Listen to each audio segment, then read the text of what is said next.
Look at us look pretty there. Well, a pretty bald head. We're live on YouTube now. You should have wore a hat, right? Yeah, it's catching people's eye for sure, Tasso. And we go live on Facebook. Very good. So we should be live everywhere.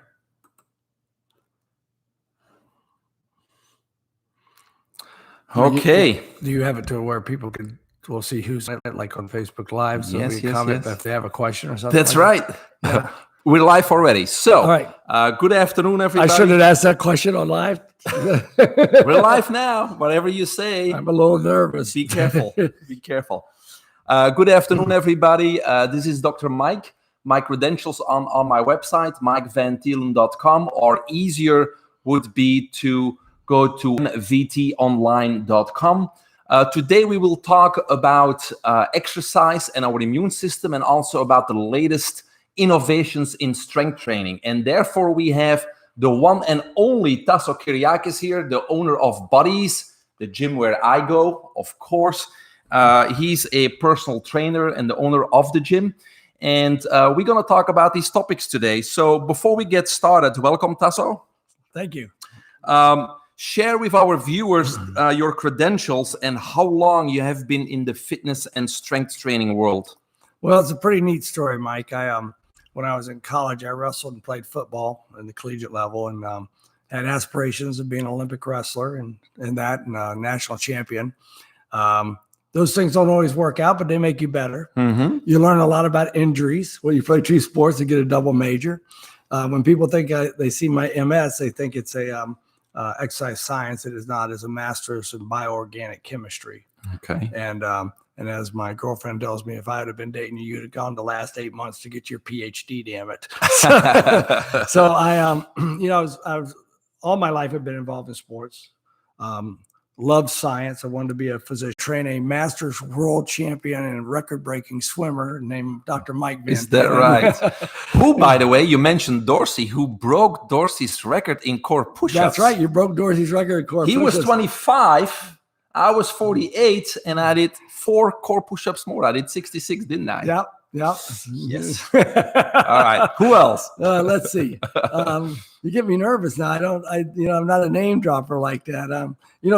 Anyway, many college athletes. Well, yeah, I think the proudest I am of Mike is that for a long period of time, if you were a Division I athlete, you came through Bodies by Tasso and Company to get your roots. Now today I've got people like Corey Walden, who's playing, was MVP in Israel and playing over in Serbia. I've got basketball, right? Basketball, AJ Westbrook. I've been blessed to train a lot of great athletes. Have been all pros in the NFL. We trained. We know together. Mike that we trained. It's okay. Many the sprinter. many names. Yeah. So you must be doing things differently than the average gym or personal trainer. And you always told me that you base everything on scientific research. Yeah. Tell us a little bit about that. Well, when you're there's so much information confuses. Now, let's be completely transparent. There's more than one way to skin a cat when it comes to fitness and Sure. exercise and strength training. What I chose to do is Arthur Jones, one of my mentors, who I think we'll talk about in a little bit. Arthur had a saying. He said, most people exercise and they want to train as hard as they can, as long as they can, until their body breaks down, and they think that's productive exercise training. And the reality of it is that his motto was, let's see how much less we train. How little can we train with the greatest results? In other words, what's the minimum equivalent dosages that cause you to get the maximum results? Let's be smart about our investment of time.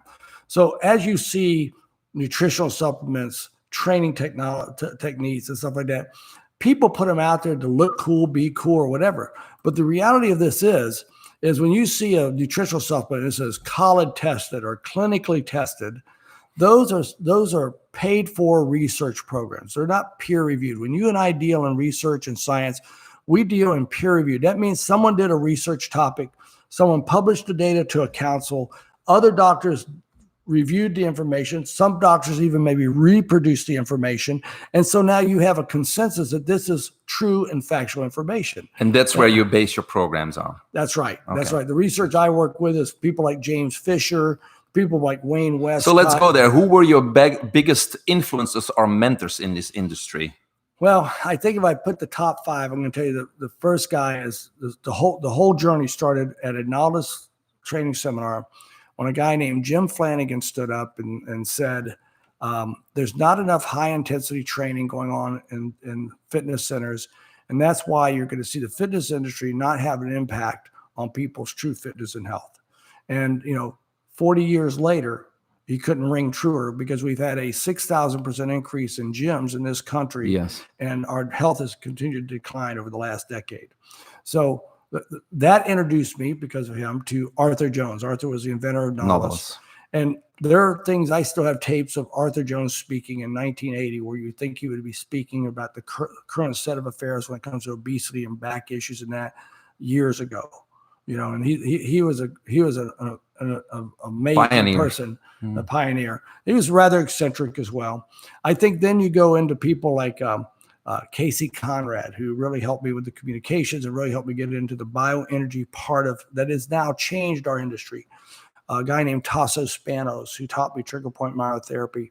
And then Phil Kaplan, who has really helped me master interfacing with the medical community, because rather than talking about weight loss and fat loss and stuff, we changed the conversation we have to balancing our systems, which we'll talk about much more today, but understanding that everything that's going wrong that you have is just this maladaptive system that we have. We'll talk about that. Sure. Excellent.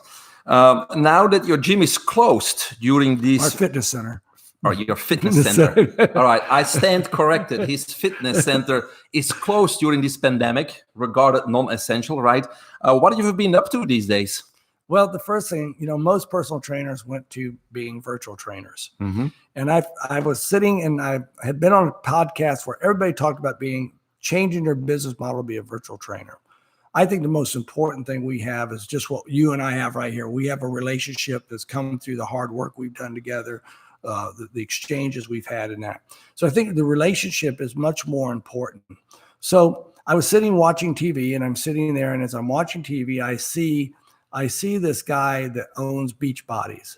Mm-hmm. And he's on ESPN, and he says, for the first 10,000 people that come into my website and register, you'll receive Beachbodies for free for 3 months. Now, I told my other personal training friends that anybody that believes that if 50,000 people went to his website and it stayed up and didn't crash, that he didn't give 50,000 people a free 3 months. So what they were going to do is now prostitute the world of personal training through the virtual world. So I felt like that's a house of cards that's going to crash in the very near future, because my sessions, I run $90 to $100 per session. You're going to be charging $90 a month and trying to work on mass. So yeah. I want the personal. I want to take people and change their lives by looking at their system.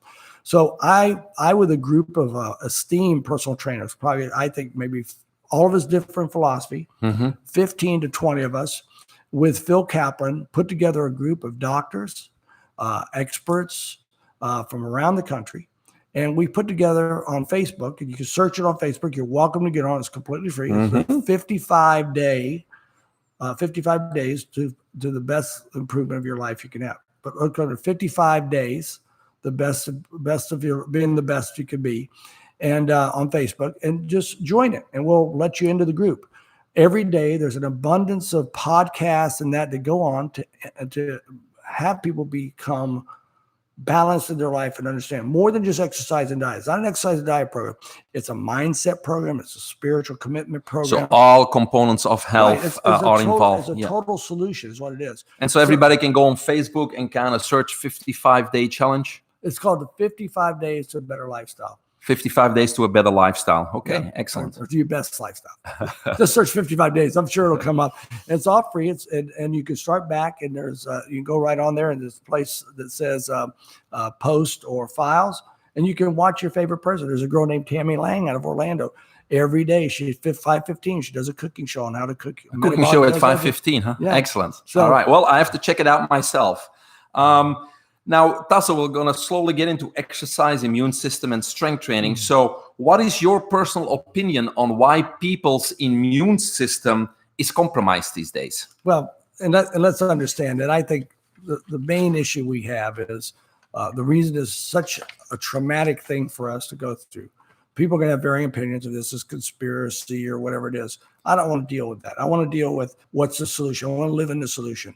So the solution is that we have stronger immune systems, because if we had stronger immune systems, we wouldn't be running around like our hair is on fire and hiding in our houses. So that's the most important thing, I think, to understand from the point I come in, not to be political or anything of that nature. So we're doing what we need to do to be safe. But these systems have become maladapted and out of balance because of the stress we're under, the food we eat, the lifestyle choices. I think some of the things we're going to see that are going to come out of this is an awakening of spiritual strength in the churches. I think that you're going to see people be more mindful of their hygiene. I think that people are going to be much more apt to take natural solutions rather than to go and take a pill and think that's going to change your lifestyle. You know, I love to work on a disease continuum. Over here is health, and over here is arthritis and cancer and all that. And there's a progression on that continuum that we work down. And that as we go down that continuum, we see the lifestyle changes we made.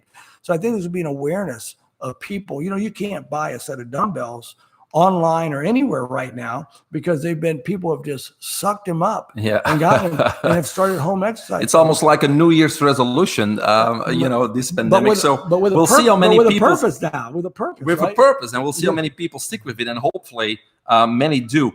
Now, I heard you speak before of a trend or maybe even a pathway that leads to that maladapted system you're talking about. Can you briefly explain that to our viewers, that trend or pathway of that maladaptive system? Yeah. We start with good health, and we start to eat processed food. Okay. At the same time, and let's take a step back to the immune system first. Okay. The immune system is meant to help us. I scratch my hand, it gets red. That's the immune system. The body really knows how to handle it. It says, look, let's get all these warriors in our antibody system, and let's get over there and let's put out cytokines, which is sort of like the ninja warriors of the immune system to kill the lymphocytes and all that. So they're going to the site, and it gets red, and it starts to heal. Okay. So what has happened is when we go and we smoke a cigarette, we eat sugar that's processed, like pasta out the yin yang and that. We start to expose ourselves to cosmetics that are toxic. Those are all antigens coming into our body.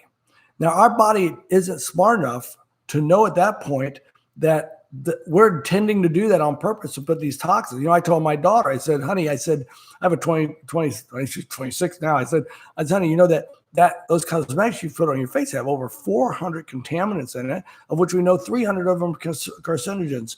Are you going to stop using makeup? Oh, hell no, right? So we can't get to them because there's been no dramatic trauma to them. So it's a little thing that occurs little by little. People are eating Big Macs. If you ate a Big Mac and fell over of a heart attack, you'd never eat a Big Mac again, right? But we'll walk by a bicycle, which is incremental changes in our life. Sure. So now we move down this path because the toxins that come into our system. We get this arteriosclerosis going because we get a thickness in the blood. Now all of a sudden we show up at the doctor's office, and the doctor's going to name it, blame it, and prescribe it. So that's what they've done to the poor doctors who care so much about people. And then what happens is the person takes that pill home and they think this is the solution. This is my solution. Well, here's the number one rule, and I'll stop saying it. Someone proves it. No pill medicine cures anything. Well, Tasso, nothing cures. Drugs don't cure, therapies don't cure, surgeries don't cure, even food and supplements don't cure. Exercise doesn't cure. Only the body can heal itself. That's right. So we need to put that body in the right position so that it can heal itself, or give it the right tools or nutrients so that it can heal itself. That's right. That's correct. And again, a pill or a medicine is not alive. A pill is dead matter. And that matter can never act. It only can be acted upon. And that's a very simple, basic rule. We need life nutrients in our body. Go ahead. So we move down this pathway. So then when we smoke that cigarette, we expose ourselves to that toxin, whether it be the office air or whatever, or it's behind the car that has diesel in it, all of a sudden now the body is responding systemically. Okay. And inflammation starts in the body systemically, meaning the whole body, not just that little cut, but the whole body. So now then you see things start to change where the body has to adapt. The body's great at adapting. All of a sudden you see that the endocrine system isn't able to communicate like it normally does or function like it normally does. You see that thyroid, if we have thyroid problems, because there's a maladaptation, there's an imbalance. It's all compensation mechanisms. Right. Yeah. So the body adapts to all that. So we end up, as you go down that progression, that now you're at these conditions that have arthritis, cancer, those types of things. A good example I think we talked about the other day. You look at a cell. When we were in college and high school, we drew a cell on a piece of paper, and it was a flat thing, and it had organelles in it, right? Yeah. The reality is that the cell looks more like a tennis ball with all these things. There you go, with all this hair on it, right? These hairs are all sensors, so it can pick up and read the environment, the bionome, if you will. Mm-hmm. So now what happens is as that cell inflames, those receptor sites, most of us that are walking around today are insulin sensitive, right? We're resistant. And that's why you get 50-year-old women that can't lose that last 5 pounds, no matter what they do diet-wise, no matter what they do eating-wise. And why, when you're doing good lifestyle habits, you still continue to add weight, is because the system is maladapted. You got the inflammation. The cell has these receptor sites that are inflamed, so they can't function. So now the cell has two choices. It can die, okay, or apoptosis. Or it can have evolve and now mutate, degenerate or mutate, which is disease or cancer. Disease or cancer. So that's our situation with that. Very good. Now let's dive into exercise, because exercise is vital to our health, and to obtain or maintain good health, we don't necessarily need to go to a gym or play organized sports, because it's about movement. And movement is oxygenation and circulation, which affects every single cell in our body in a positive way. So, Tasso, explain how exercise then plays a role into that maladaptive system that you just explained to our listeners. Okay, so to do that, let's take a step back to the immune system and understand there's two things that heal the body: the immune system and the parasympathetic system. Most people do not know about the parasympathetic system. Mm-hmm. The parasympathetic system has as a counterpart, which is called the sympathetic system. Okay, so you have the sympathetic system, which is our fight or flight stress response. So that has actually the first 3 or 4 stages. The first 3 stages, one is what you call freeze, like a deer in the headlights. You sense that there's something going on. Okay, mm-hmm. Then you see the flight, where the body begins to change and put out these different hormones so that you can run faster, your heart rate is going, right? And then the next one is fight, where we're going to fight the saber-toothed tiger. And at that point, we're activating our ATP to be produced, our mitochondria are beginning to work.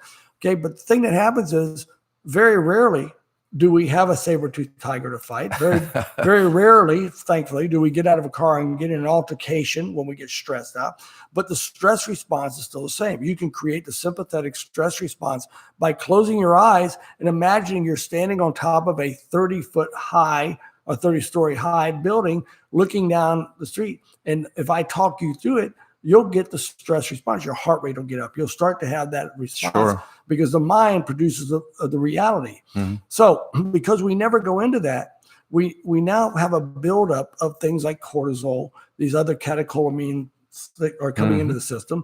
And now that system is inflamed to protect itself. What it thought was going was good. Now, in the design of nature, we were supposed to fight. We were supposed to get into a battle and dissipate all that super productive stuff was put into us.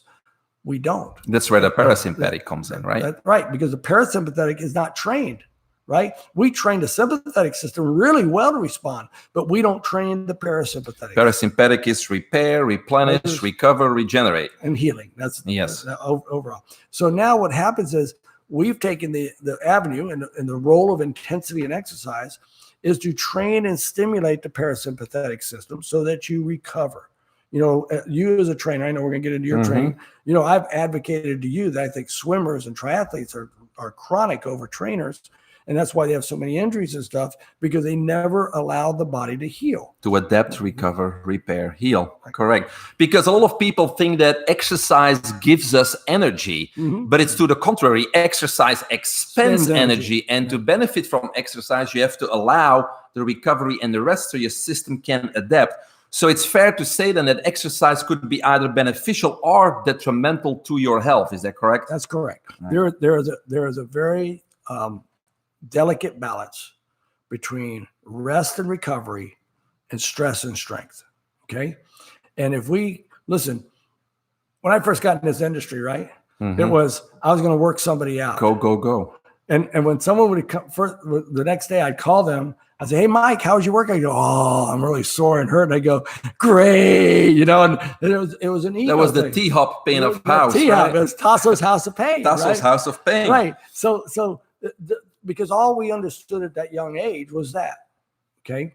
We didn't have the look into science that we now have and the broad range of data that we have.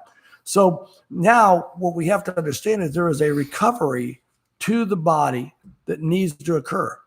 What exercise should do is be intense enough to stimulate that and then rest and recover. And recovery can be through, we have the Beamer and we do biohacking, and you'll hear all about it if you get on the 55 days to your best life. So we want to get stimulation that allows the body to go into the parasympathetic system.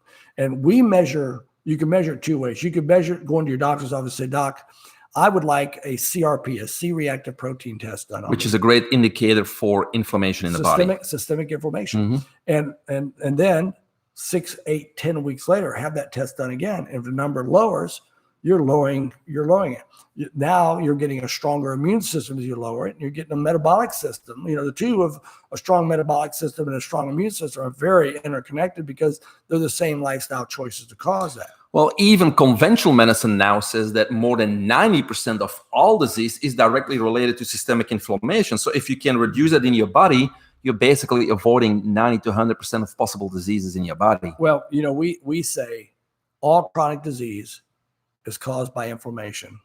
Stress is the mother of all inflammation. And then whether that's mental, physical, or emotional stress. Right. Correct. All right. What still boggles my mind, Tasso, is that most physicians, healthcare professionals, even physical therapists, they wrongly prescribe cardiovascular exercise to their patients, whether those patients are overweight or obese, or whether their immune system is compromised, or whether they have fibromyalgia, chronic fatigue. And the literature and even basic exercise physiology books, they state clearly that cardiovascular exercise is not the type of exercise that those patients need, because we're talking about either walking or jogging or swimming or bicycling at a low intensity but for a long time. And those activities have no bearing with any activities of daily living. And they really, exhaust the patient. They don't have any energy reserves. So this post-surgical patient, this fibromyalgia patient, this obese patient, overweight patient, sick patient, they are unable to walk for 30 minutes anyways. They don't have the energy reserves. And what happens is they get exhausted. Their problem worsens. They get frustrated. They get some injuries. And we all know that inflammation occurs with 20 minutes of continuous exercise. So now we get this inflammation component starting at 20 minutes too. And we already know that inflammation is pain. So, it still boggles my mind that physicians and healthcare professionals prescribe these types of exercises to their patients. The type of exercise that we need to select in that area is the type of exercises that would maximize the production of ATP, like energy in the tissues, something that would increase the oxygen levels and restore the full aerobic capacity within the cells, a type of exercise that increases the number of mitochondria, which is the energy or oxygen factories in the muscles and the nuclei in the muscles. And research over and over and over again agrees that type of exercise is progressive resistive exercises, or simply strength training, right? And so emphasis, it seems, in the hospitals, in the clinical setting, always has been on endurance. But strength always must precede endurance. Otherwise, what's there to endure? A good example is I've seen it several times, a physical therapist dragging an old lady with the walker to the hallways of the hospital, and they're working on endurance. Wouldn't it make more sense to strengthen first, so the person or the patient actually can walk, and then build the endurance, right?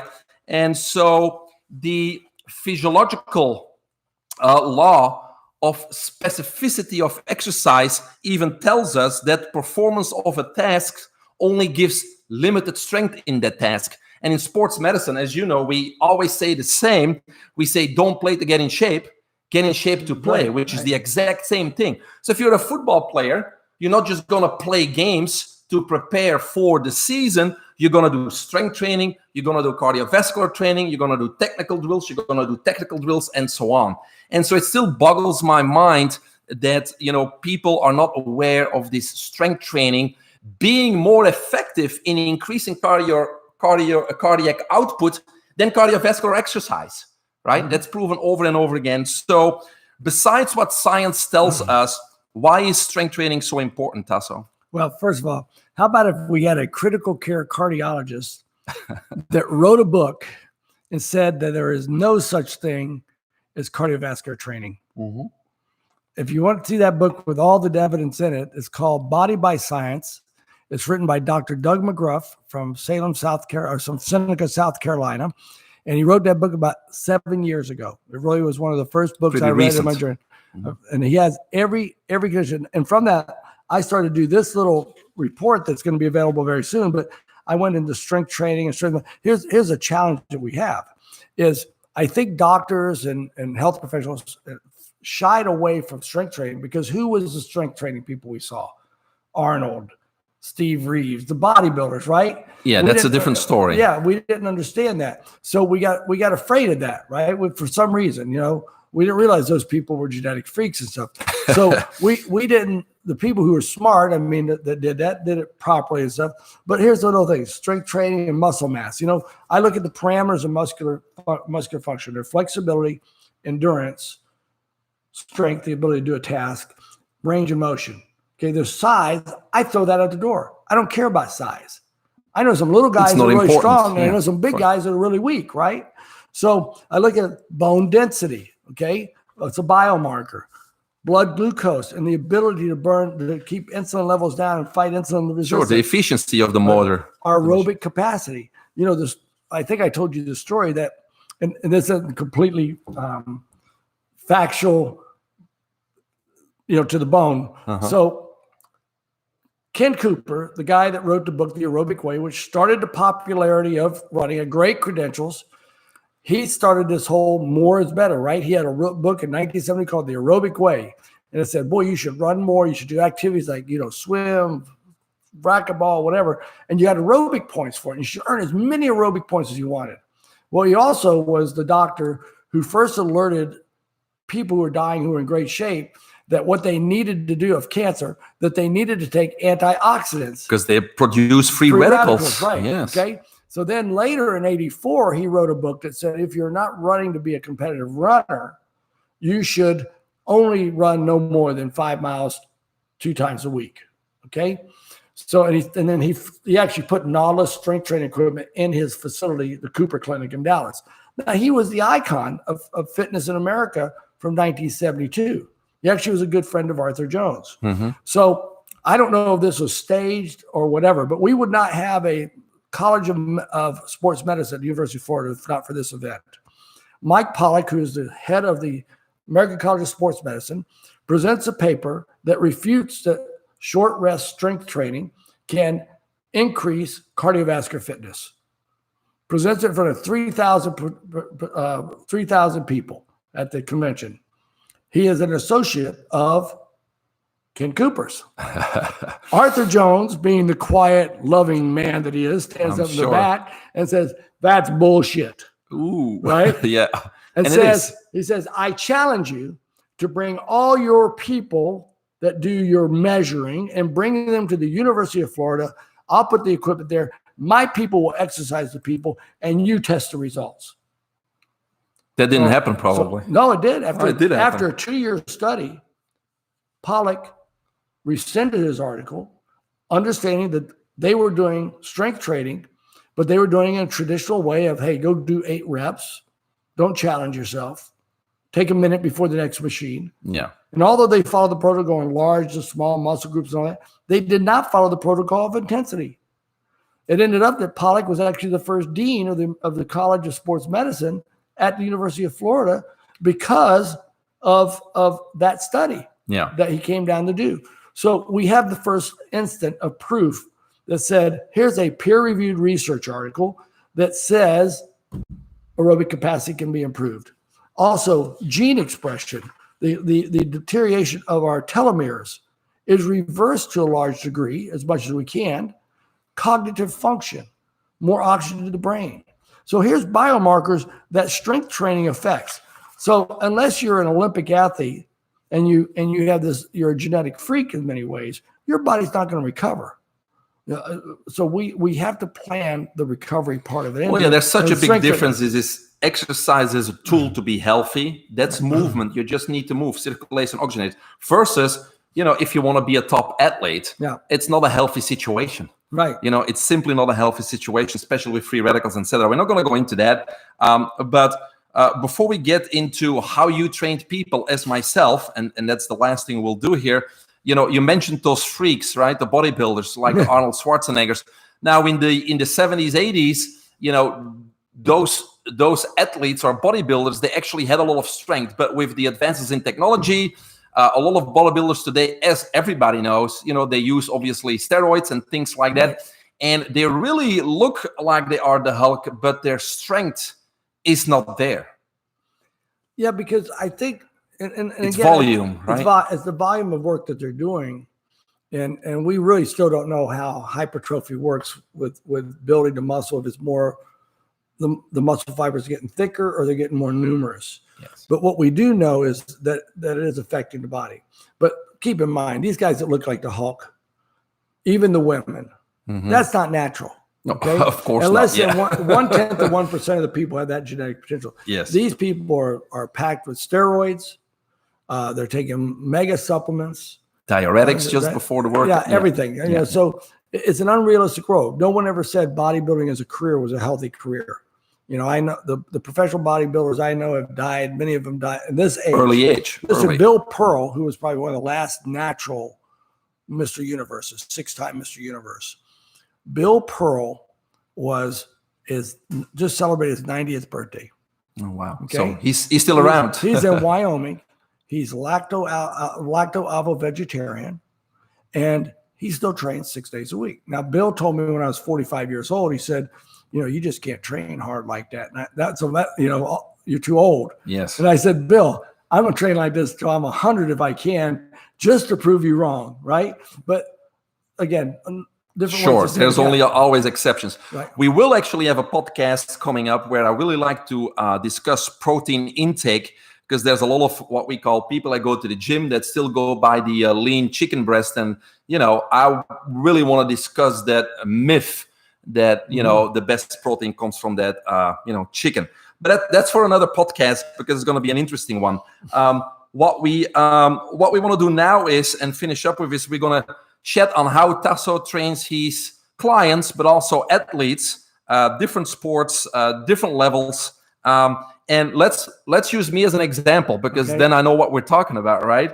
So when I first came to you, Tasso sat down with me. He did all kinds of testing, and he said he was going to classify me in a certain type of, client. So explain, what classifications do you have, and why do you have those? So when I begin to evaluate a person as a client, I want to really know, of course, I want to know their physical and medical history and that type of thing.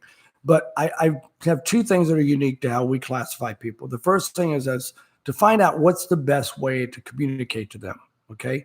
Because I don't want to be an in-your-face drill sergeant if you need a person who's joking with you and coddling you along, right? So the type of communication. Right. So that's off to the side. Where you're talking about is that I look at a person and I say, look, what is this person's desire intensity-wise, and what's their experience combined? And goals. So I put them together and I say, first one is called a chrysalis.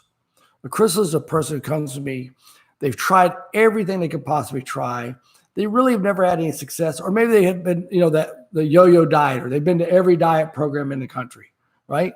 They're in the middle of a diet. They screwed up. They go to the cabbage diet, and then they screw that up, and they go to another one. So that's a person that doesn't have real hope. They don't. They'll go join a program just because it's a new program. And this person needs to be brought along because from a mindset standpoint, the mindset has three components. It has the RAS, the reticular activating system, which is what you're conscious of, right? Mm-hmm. It has the EEM, which when you put your hand on the stove, you burned your hand. You said, I don't want to ever put my hand on that stove again. And then there's the PFC that says, let's go jump out of that airplane with a parachute on, right? So that person doesn't have a very strong PFC. They have a very strong EEM, and they have a history of failure and not just getting any results. So there's really not a lot of hope. So they have to take a different pattern of learning how to work out and being successful, reinforcing that success, and changing the mindset, okay? The next classification is the phoenix, the mythical creature, the Greek mythical creature, by the way, that comes out of the flames, goes around for 500 years, goes back and dives into the flames and dies, right? So that's the second one. This is a person that says, well, when I was in high school, I was a really good athlete. I looked like this. They have a mental history of that hope and achievement that they can have. And they believe they can become it again. They believe they can become it again. Mm-hmm. Now, the thoroughbred is like you were, how Paul Rice was. Paul Rice, the first time I sat with Paul, he said to me, yeah, I ran 8 miles a day and I biked 20 and I swam 1,000 meters. I'm just not in good enough shape, and I wanted to punch him, right? So the thoroughbred never sees himself in their best shape. They have a PFC that says, I can get better, I can get better, I can get better. They want to be pushed. I was the first class, right? You were a thoroughbred coming in the door. So then I break that down. Secondly, is how does this person learn? Are they visual? Are they auditory? Or are they kinesthetic? Because that's going to communicate how I take that communication part and how I can motivate them. The third and final category is, are they moving towards something or are they moving away from something? Someone says to me, I don't want to have cancer like my mother did. I know they're moving away from that outcome. When Mike tells me I want to break the world record and I have to go this fast, I know you're moving towards something. Gotcha. So very interesting. So that's the classifications. Now, when I work out with you, 30, 40 minutes, whatever it is, I get on my first exercise. I'm totally exhausted in a minute. And then from that moment on, there's no rest because you have everything set up for me and there's no rest at all. What's the purpose of that? Training the parasympathetic system. Explain. I thought parasympathetic was rest and recovery and repair. But the parasympathetic has to kick. You have to have the trained parasympathetic system. You have to have the battle occur. In other words, you have to go through that I gotta phase. fight the sable tiger. That's right. Okay. So think about when people have had a car accident and 3 days later they're walking out of the hospital and you go, oh my God, how could they possibly? Well, their parasympathetic system was kicked in because of the trauma they went through, right? Mm-hmm. So we want to move you from machine to machine. Number one is to force the body to recover quicker, okay? Thus improving your aerobic capacity, right? So if you're to chart your heart rate, as you get close to that minute, your heart rate's going up, up, up, up, up. You get off that machine, boom, it starts to drop, and then we do it again. So we create this sawtooth thing of your heart rate. So now what are we doing? Cardiovascular improvement, even though through strength training. Right, through strength training. You always ask me to execute everything very slowly, like 10 reps concentric, and then 10 seconds or 10 counts eccentric. Correct. Why do we do everything slow? Especially because I'm a sprinter swimmer. So in our back of our mind, we say, well, I need to activate my fast twitch fibers. So why do you have me do everything slow? Okay, I got to write this down so I make sure I don't miss anything. Oh, you're going to write things down? Yeah, now? I got to write it down. Okay, so the first one is, the reason I train slow is, listen, I want you to be safe. I want you to lift a lot of weight, but I want you to be safe. And I want to know that you lift that weight and you're lifting it safely. Then it's a lot of weight. So if I put my hand on this table and I push my hand down like this as hard as I can create a lot of force, right? Now, if I pull it back 10 inches and I slam my hand down, I may break my hand or break the table. But and don't even produce the force. That's ballistic impact. I produce the same force, but it's ballistic impact. What that does is cause injury. So when people compromise their positioning out of good posture and squirm and that, they compromise the joint. That injury doesn't occur to a person because they lifted too much weight. It occurs because they lifted too much weight improperly without good form. So I want to make sure that I take all momentum out of the exercise. Now that I'm taking all momentum out of the exercise, I know that what's being done is true muscular work. So as I stimulate you and you work and you start to fatigue, you're going to hit a point where your brain's going to go, Mike, cheat, and I'm going to go, Mike, stay in it. Make the turn, work hard, keep the pace. Now, when you turn and you hit that wall, now you've maximized what is readily available to your body to recruit muscle fiber wise. Now the signals start going out and saying, recruit deeper, find another muscle fiber, find another muscle tissue. So now you're now the fast twitch come in. Now you're starting to recruit fast twitch. You know, I had a young man named Marcus Rebord. He ran for 240 yards against Penn State University when he played for Michigan State. It was before we knew about training people with sleds and box jump and all that stuff, right? So and which we don't do, by the way. I still think it's high injury rate on those. So it's like CrossFit and stuff. Yeah. So he came to me and he said we were rehabbing him from an ACL tear, and he had to go to combine. So we trained him, and he said, I had, because of my injury, I only had a 26-inch vertical jump. And he says, and I ran a 4.45 40. Okay. All we did is 3 days a week train, just like I train you. He is a high fast twitch athlete. He now began to recruit more fast twitch muscle that had never been recruited, never been stimulated because of the intensity of the exercise. When he went to combine, he increased his bench press by 8 reps, a 28% increase. He increased his vertical jump by 4 inches, and he ran 0.9 of a second faster. This is only in 12 weeks. How could that possibly happen?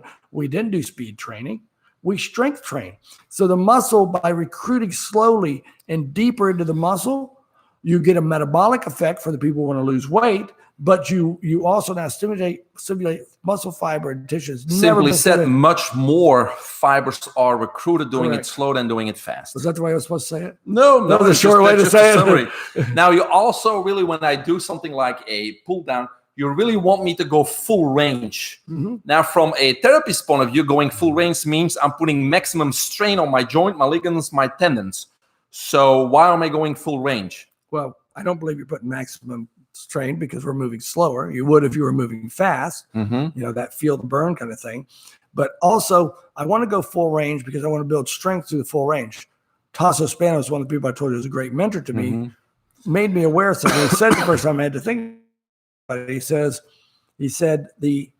says, poor range of motion reflects poor strength curves. So if you look at people, it should be like a bell-shaped curve, Mm-hmm. right? Or it should be a saturation curve, goes like this, saturates up here for some muscle tissue. Plateau. All right. So now when that occurs, if the curve is like a power lifter that's used a lot of momentum, the curve looks like this. They can get a lot of weight out In the middle. but back here, they have a high risk of injury. So what I want to do is, the term we've heard, I want to flatten that curve, but I really don't want to flatten it. I want to fill in the curve. Sure. So I'm going to make sure, and I can see this because I see people increase their range of motion in their hands. So it comes back to that recruitment of the entire muscle. That's right. In Okay. full range. Now, you always have me, they're very, very heavy weights. I go in my slow reps and you time me. Right. Because if it's above a minute, next time I'm sure I get a heavier weight. Right. If it's below about 45 seconds, you're going to keep the weight until I can do it about 50 some seconds. Why is that? Okay. So I know let's- the answer now, but Okay. So let's understand. You're a thoroughbred who wants to work out at level 10 and you're an elite athlete and you need a lot of fast twitch muscle fiber. So I need to have your system go through a process of doing quality range of motion reps with great form, to productive attempts where you're not getting full range, you're still working with great form, to volitional fatigue where the muscle fails so I can recruit the most muscle fiber. We know that the highest efficiency for elite athletes like football players and people like that is for that set to occur in 40 to 70 seconds. Okay. Now, if you were If you were a thoroughbred that only wanted to work out level 7 intensity on a scale of 1 to 10, you'd probably have more of a time frame of 130. Okay, but you wouldn't make the strength. So again, at as fast. 40, 70 seconds is the Optimal- maximum optimal optimal stimulation. effectiveness. It happens to be also that my 100-meter freestyle is 50 some That's seconds. right. Would that have anything to do with how you choose how long the exercise takes, or is really nothing to do with It's it? why I raise your weight at 40 seconds instead of that minute thing. Now, after I'm completely empty, after Yes. about 30, 40 minutes, that's always a surprise. He's going to put me on a bike or some kind of a cross trainer to do some bursts. So explain, while I'm already totally done, why the burst training at the end? It's just because I'm mean-spirited. Oh, okay. So the purpose of the all-out burst was where it originally originated from, Mike. It's probably more habit now with you because our intensity is enough to satisfy that training of the parasympathetic system. But where it comes from is this. If you're taking a Chrysalis or a Phoenix that hasn't worked out and doesn't have the mental capacity to train really hard, you have to train them, get them to train hard. If they're going to get, there's a thing here. If I'm going to keep a client, they got to get results, right? If I kill the client, they're not going to want to come see me to get the results. Yes. So the learning of intensity has to be a learned process that was stepped through. So the original purpose for having SciFit and a guy named Denton Smith approached me, and we developed a system with the bikes that has what's called the ISO strength on it, which here you on this aerobic device, right? And you pedal, but when you get to a certain pedal speed, all of a sudden you got a resistance that goes up as high as 1800 watts. So now when you get there, I'm getting a little extra strength training in, like another set of machines. But the second thing I'm doing is training that parasympathetic system, because people understand how to ride a bike, right? And what kid riding a bike at some age of their life didn't sprint and race their friends? Or get away from that dog that's chasing you. So they're familiar with that activity and that skill set.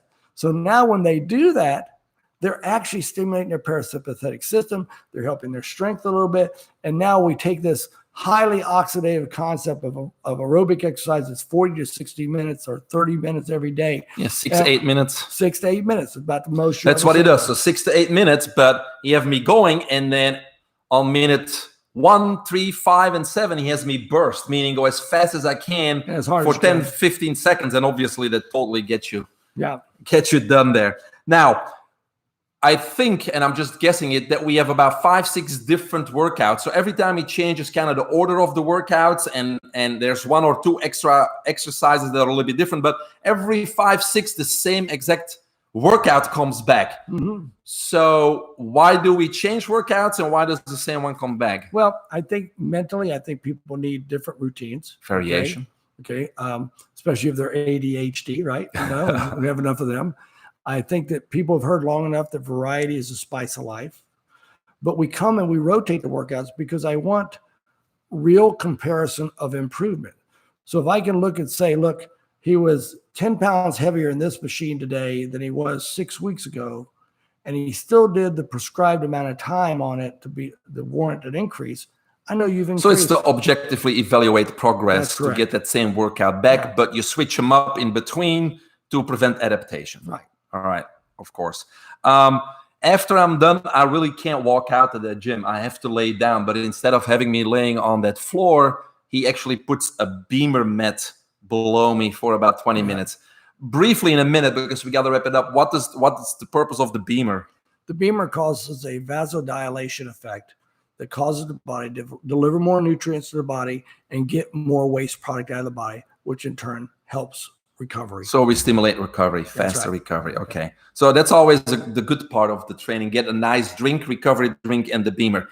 Now, we're going to finish up with just talking 2 minutes about when I was in my 20s, I wasn't a bad swimmer, right? We had some Belgian relay records, etc. I had some age group records. But at the time, we tend to swim up to 4 hours a day and then do some strength training, right?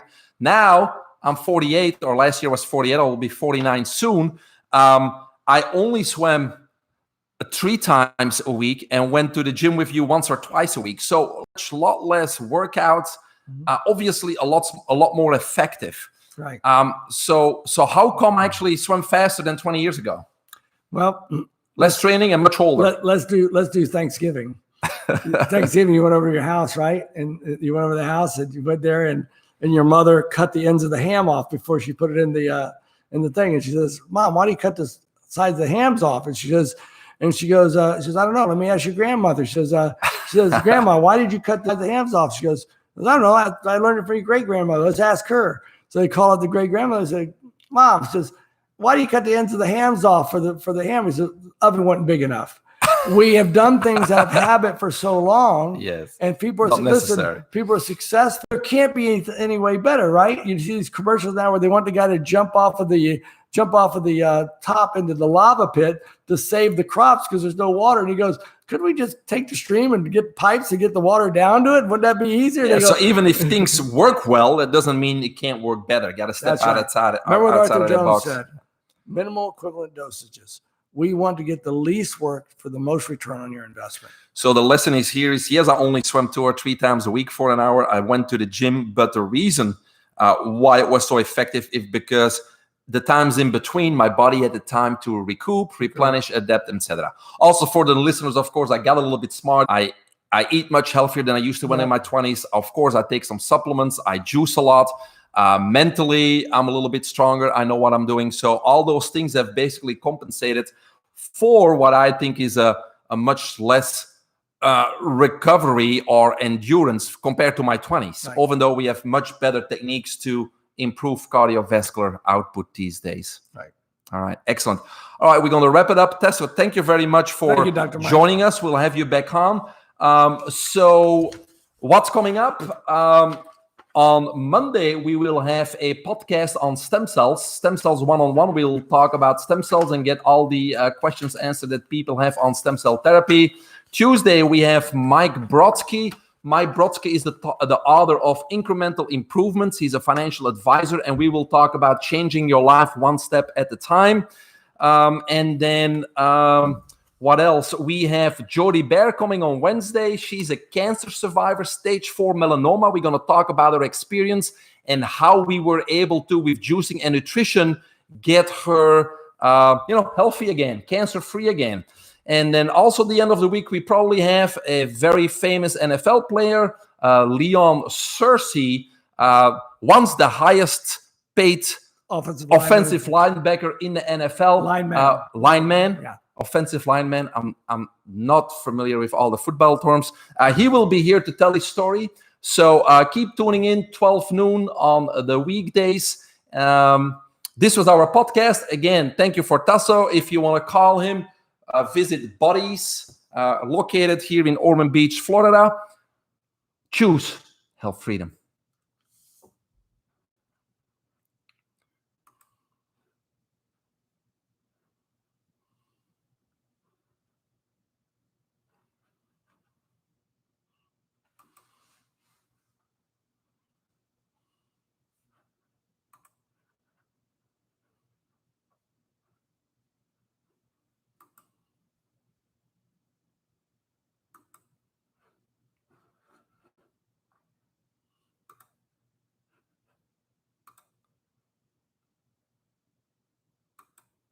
Not responding very fast, huh?